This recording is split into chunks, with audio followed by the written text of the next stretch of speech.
अब हामीहरू चाहिँ सन्तानेश्वर मन्दिरको लागि प्रस्थान गर्दैछौँ।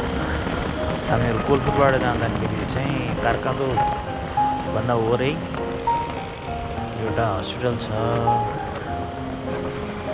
केयर सिटी हस्पिटलबाट थोरै अगाडि गएपछि भित्र जाने बाटो रहेछ। त्यो बाटो जाँदाखेरि चाहिँ हामीहरूलाई एकदमै नजिक पर्ने रहेछ। उता हुन त अर्को बाटो पनि छ, उता नेपालगञ्जको बाटो, त्यो बाटो चाहिँ अलिकति फेरो पर्ने, अलिकति लामो पर्ने रहेछ। यो बाटो चाहिँ हामीलाई छोटो पर्ने रहेछ। हामीले गुगल म्याप हेरेको, यहाँबाट चाहिँ नजिकै देखायो, त्यसैले हामीहरूले यही बाटो चाहिँ चुज गऱ्यौँ। अब यहाँबाट जाँदाखेरि चाहिँ भित्र अलिकति गाउँ पर्ने रहेछ। हामीहरू चाहिँ यताबाट 3जना जाँदैछौँ, पुष्कर सर, उहाँको म्याम र म। 2जना अगाडि हुनुहुन्छ, सर र म्याम, म चाहिँ पछाडि बाइकमा छु। अब यात्रा गर्दै गरौँ, कस्तो हुन्छ हेरौँ, कस्तो छ बाटो। 5-10 मिनटको राइडपछि अलि अगाडि चाहिँ एउटा गाउँ छ। यहाँ एउटा मेडिकल पनि रहेछ, हयात मेडिकल हब। रेकर्डिङ लामो हुने भएको कारणले गर्दाखेरि चाहिँ छोटो छोटो बनाउन चाहेँ। मेन रोडबाट भित्र भए पनि बाटो चाहिँ राम्रो छ, ठिक छ।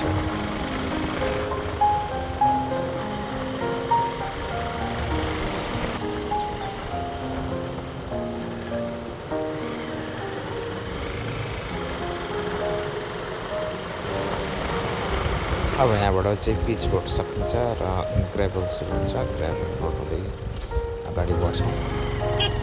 अगाडि दुईवटा बाटो छ, हामी चाहिँ राइटतिर लाग्छौँ।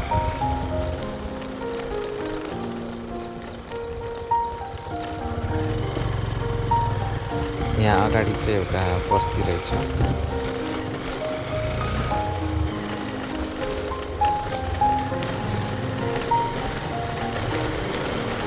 त्यो बस्तीको बाटो हुँदै आएपछि हामीहरू एउटा यहाँ रुखको ठाउँ आउँछौँ। यहाँ एउटा मात्रै रुख छ। यो बाटो सिधै अगाडि गएपछि चाहिँ अब पिच रोड मेन रोडमा भेट्छौँ। यहाँबाट लेफ्टतिर लाग्छौँ।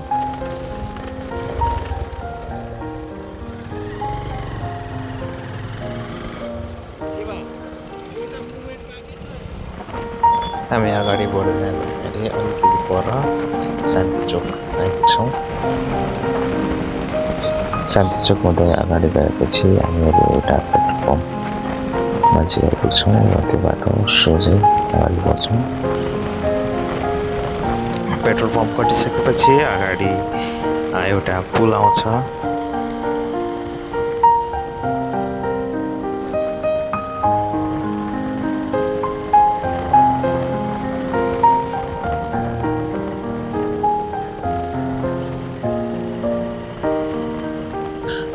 पुल क्रस भइसकेपछि हामीहरू अगाडि मिलन चोकमा आइपुग्छौँ र हामी मिलन चोकबाट दाहिनेतिर लाग्छौँ। दाहिने बाटो हुँदै हामीहरू चाहिँ अगाडि बढ्दै जान्छौँ।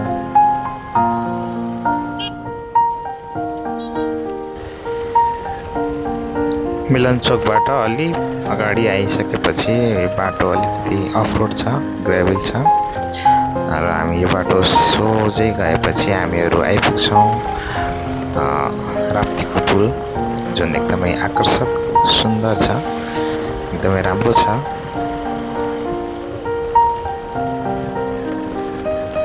बाटो अलि बिग्रेको रहेछ यहाँ चाहिँ। यहाँबाट वरिपरि हेर्दाखेरि सुन्दर दृश्यहरू देखिन्छ। एकदमै लामो छ पुल पनि, नदी बहाव पनि ठुलै हुन्छ। यहाँ बर्खाको समयमा चाहिँ बाढी आउँछ यतातिर।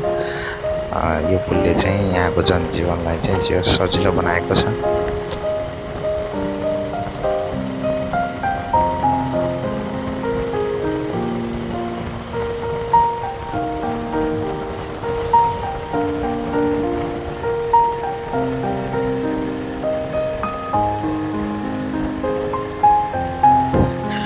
अब चाहिँ हामीहरू राप्ती पुल क्रस गर्दैछौँ।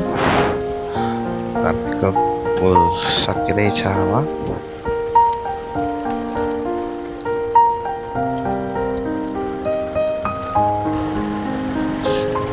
राप्तीको पुगिसकेपछि केही थोरै अफरोड बाटोहरू छन् र त्यसपछि चाहिँ फेरि पिच बाटो आउँछ।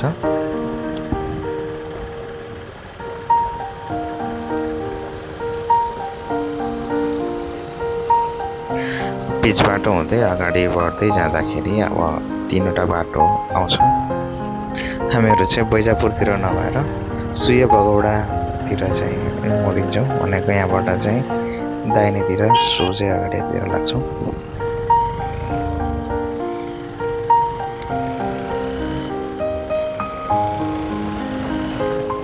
यतातिरको बाटो चाहिँ सबै पिच रहेछ, एकदमै राम्रो छ बाटो चाहिँ, पिच छ पुरै।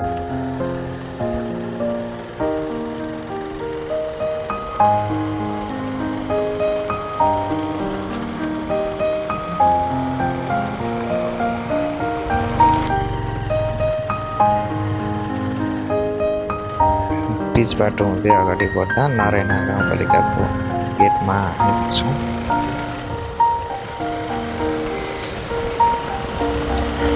गेट क्रस हुँदै देखिन्छ हाम्रो सन्तानेश्वर जाने बाटो। हामीहरू अब लेफ्टतिर पनफुलको बुटो भएतिर लाग्छौँ। अगाडिबाट लेफ्टतिर लागेपछि हामीहरू ग्राभल बाटो हुँदै अगाडि बढ्छौँ। जङ्गलको बाटो पर्छ थोरै। अगाडि बढ्दै गएपछि चाहिँ हामीहरू फेरि 2वटा बाटो आउँछ। हामीहरू चाहिँ यहाँबाट देब्रेतिर लाग्छौँ। सर चाहिँ दाहिनेतिर मोडिनु भएको रहेछ, सोध्दै हुनुहुन्थ्यो कता जाने भनेर। एकजना दाइले चाहिँ बताइदिनु भयो, अनि उहाँले चाहिँ देब्रेतिर जाने भनेर भनिदिनु भयो। त्यसपछि हामीहरू चाहिँ देब्रेतिर लाग्यौँ। अगाडि गएपछि फेरि हामी दाहिनेतिर लाग्नुपर्छ। त्यहाँनिर एउटा खोला जस्तो छ, हामीहरू चाहिँ यहाँबाट दाहिने हुँदै लाग्यौँ अगाडि।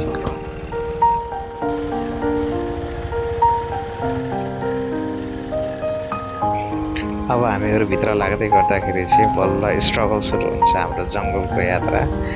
बलौटे माटो,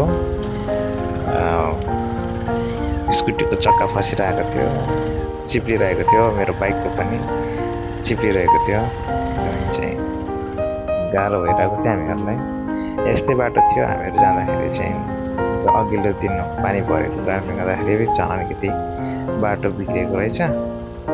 अब बाटोमा अगाडि चाहिँ ट्र्याक्टर फसेछ, अनि ट्र्याक्टर फसेको कारणले गर्दा हाम्रो चाहिँ बाटो अवरुद्ध भयो। एकछिन रोक्यौँ र हल्का बाटो बनाउन लगाएर अनि त्यहाँबाट हामीहरू निस्क्यौँ।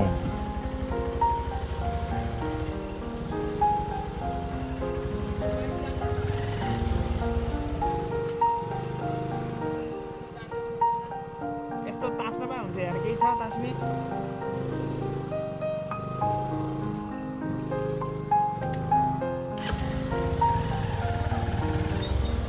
भाइ यो साइडको हल्का तास्दिउ न, हुन त कटिन्छ जस्तो लाग्छ।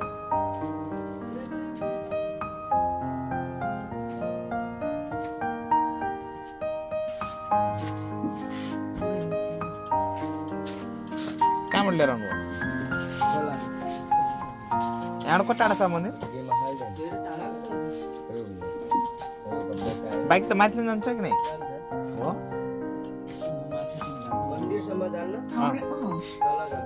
त्यहाँबाट कति हिँड्नुपर्छ? आधी घन्टा? त्यहाँ बाइकहरू राख्ने ठाउँ छ होला कि होइन?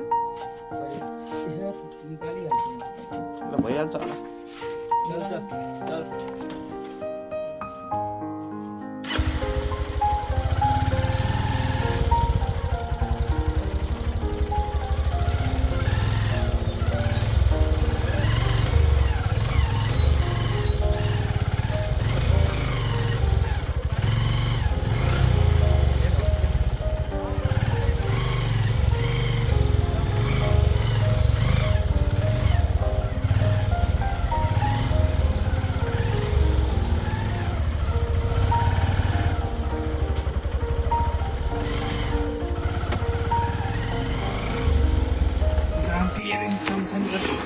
कस्तो लागिरहेको त? यही त एक्सपिरियन्स। त्यो मजाले गयो आयो त्यो के मजा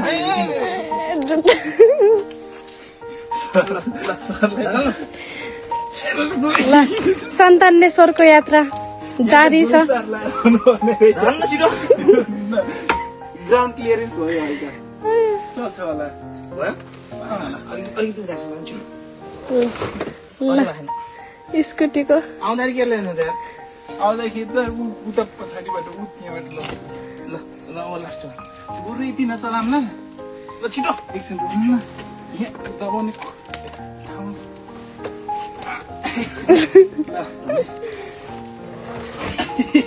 ए बा तर आज त दुःख त धेरै पाइयो। भगवान खुसी हुनुहुन्छ कि यो ब्याग सामान त हुँदै पनि सक्ने दिए पनि हुन्थ्यो त नि। ल ल ल अब लास्ट दुई राउन्ड एक राउन्ड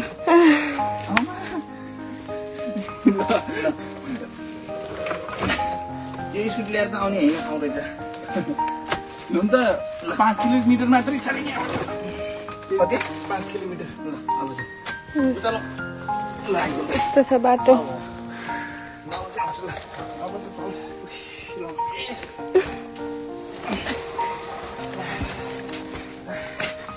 चल्ने हो कि न स्कुटी? चल्ने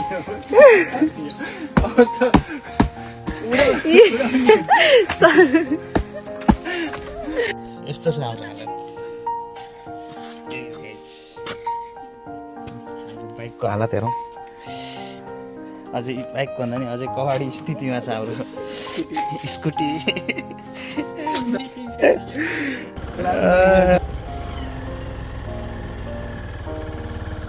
हिलो बाटो सकेपछि माथि एउटा कुटी छ त्यो कुटीबाट अगाडि बढ्यो अगाडि बढ्दाखेरिको बाटो यस्तो छ बाटो एकदम कठिन छ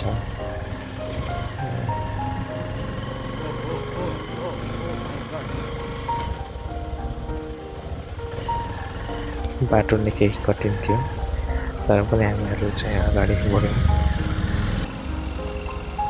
हामीहरूलाई चाहिँ जसरी पनि सन्तानेश्वर महादेवको दर्शन गर्नु थियो त्यसैले जस्तो बाटो आए पनि हामी चाहिँ अगाडि बढ्ने भनेरै हिँडेको बाटो चाहिँ एकदमै गाह्रो नै थियो हामीहरूको लागि चाहिँ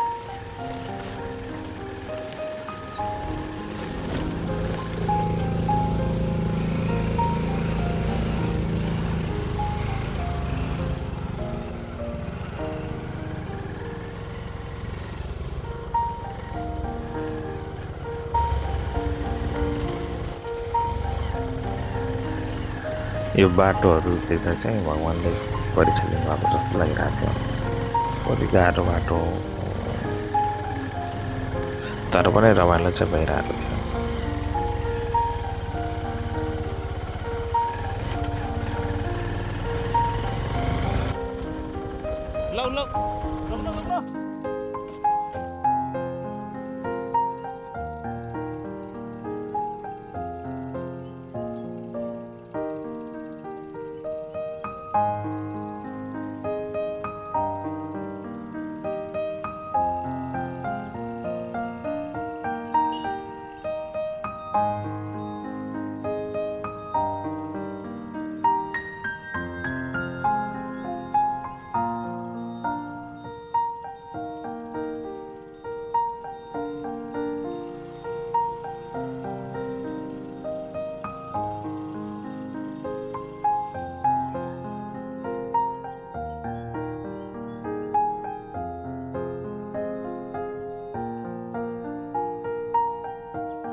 यस्तो निकै कठिन बाटोका बावजुद पनि हामीहरू गाडी पढ्यौँ र हामीहरू चाहिँ माथि बाइक राख्ने ठाउँसम्म चाहिँ पुग्यौँ।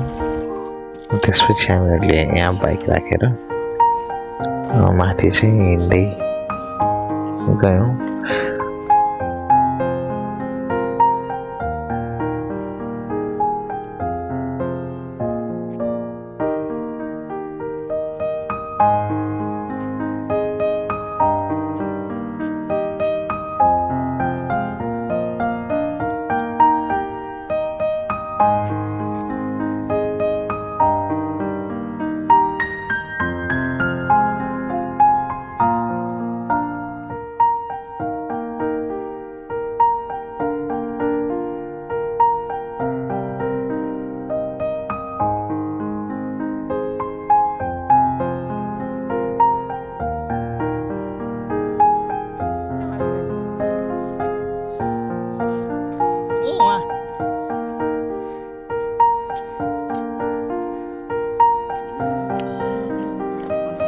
तिमी यता हेर्छौ भने हेर, तर यता पनि हेर्नु नबिर्स है।